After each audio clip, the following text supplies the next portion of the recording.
Well update ಏನಂದರೆ G7 ಸಮಿಟಲ್ಲಿ ಅಮೆರಿಕದ ಅಧ್ಯಕ್ಷ ಟ್ರಂಪ್ ಅವರಿಗೆ ನಮ್ಮ ಪ್ರಧಾನಿ ಮೋದಿ ಅವರನ್ನು ಭೇಟಿಯಾಗಲು ಸಾಧ್ಯವಾಗದ ಕಾರಣ ನಿನ್ನೆ ಅಂದರೆ ಬುಧವಾರ ಅಮೆರಿಕದ ಅಧ್ಯಕ್ಷ ಟ್ರಂಪ್ ಮತ್ತು ನಮ್ಮ ಭಾರತದ ಪ್ರಧಾನಿ ಮೋದಿ ಅವರ ನಡುವೆ ಸುಮಾರು 35 ನಿಮಿಷಗಳ ಕಾಲ ಫೋನಿನ ಮುಖಾಂತರ ಸಂಭಾಷಣೆ ಆಗುತ್ತೆ.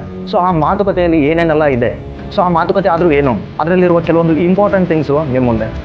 ಪಹಲ್ಗಾಮಲ್ಲಿ ನಡೆದಿರುವ ಭಯೋತ್ಪಾದಕರ ದಾಳಿಗೆ ವಿರುದ್ಧವಾಗಿ ನಡೆದಂತಹ ಆಪರೇಷನ್ ಸಿಂಧೂರ್ ಬಗ್ಗೆ ವಿವರವಾಗಿ ಚರ್ಚೆ ಮಾಡ್ತಾರೆ.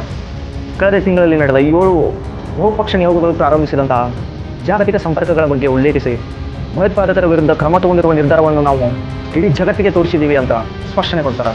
ಆ್ಯಂಡ್ ಅವರ 35 ನಿಮಿಷಗಳ ಕಾಲ ನಡೆದ ಸಂಭಾಷಣೆಯಲ್ಲಿ ಪಾಕಿಸ್ತಾನದ ಗುಂಡಿನ ದಾಳಿಗೆ ಭಾರತವು ಸಹ ಗುಂಡಿನ ಮೂಲಕವೇ ಉತ್ತರ ಕೊಟ್ಟಿದೆ ಅಂತ ಹೇಳ್ತಾರೆ.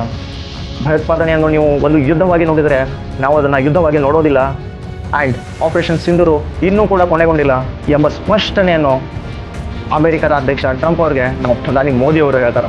ಆ್ಯಂಡ್ ಇಂಡಿಯಾ ಮತ್ತು ಅಮೆರಿಕದ ನಡುವೆ ಇರುವಂತಹ ವ್ಯಾಪಾರದ ಒಪ್ಪಂದದ ಬಗ್ಗೆ ಆಗಲಿ, ಪಾಕಿಸ್ತಾನದ ನಡುವೆ ಶಾಂತಿ ಸ್ಥಾಪನೆಯ ಕುರಿತು ಅಮೆರಿಕದ ಮಧ್ಯಸ್ಥಿಕೆ ವಹಿಸುವುದನ್ನಾಗಲಿ ನಾವು ಯಾವುದೇ ಕಾರಣಕ್ಕೂ ಚರ್ಚೆ ಮಾಡಿರೋದಿಲ್ಲ ಎಂಬ ಸ್ಪಷ್ಟ ಮಾಹಿತಿಯನ್ನು ಪ್ರಧಾನಿ ಮೋದಿಯವರು ಟ್ರಂಪ್ ಅವ್ರಿಗೆ ತಿಳಿಸ್ತಾರೆ.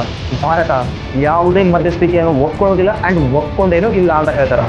ಆ್ಯಂಡ್ ಇನ್ನೊಂದು ಮಾಹಿತಿ, ಕೆನಡಾದಿಂದ ಪ್ರಧಾನಿ ಮೋದಿಯವರು ಹಿಂತಿರುಗುವಾಗ ಅಮೆರಿಕದ ಅಧ್ಯಕ್ಷ ಟ್ರಂಪ್ ಅವರು ನಮ್ಮ ಪ್ರಧಾನಿ ಮೋದಿ ಅವರಿಗೆ ಹೇಳ್ತಾರೆ, ನೀವು ಅಮೆರಿಕದಲ್ಲೇ ನಿಲ್ಬಹುದಲ್ಲ ಅಂತ. ಕೆಲವು ಪೂರ್ವ ನಿಗದಿತ ಕಾರ್ಯಕ್ರಮಗಳ ಅಭಾವದಿಂದ ನಮ್ಮ ಪ್ರಧಾನಿ ಮೋದಿಯವರು ಆ ಮಾತಿಗೆ ಒಪ್ಪಿಕೊಳ್ಳುವುದಕ್ಕೆ ಅಸಮರ್ಥತೆಯನ್ನು ತೋರಿಸ್ತಾರೆ. ಕೊನೆಯದಾಗಿ ಮೋದಿ ಅವರನ್ನು ಹೀಯಾಳಿಸುವವರಿಗೆ ನನ್ನ ವೈಯಕ್ತಿಕ ಮಾತು, ಇನ್ನು 100 ವರ್ಷ ಕಳೆದರೂ ಸಹ ನಮ್ಮ ಪ್ರಧಾನಿ ಮೋದಿ ಅವರಂಥ ದಕ್ಷ ಆಡಳಿತಗಾರ ಸಿಗೋದಿಲ್ಲ.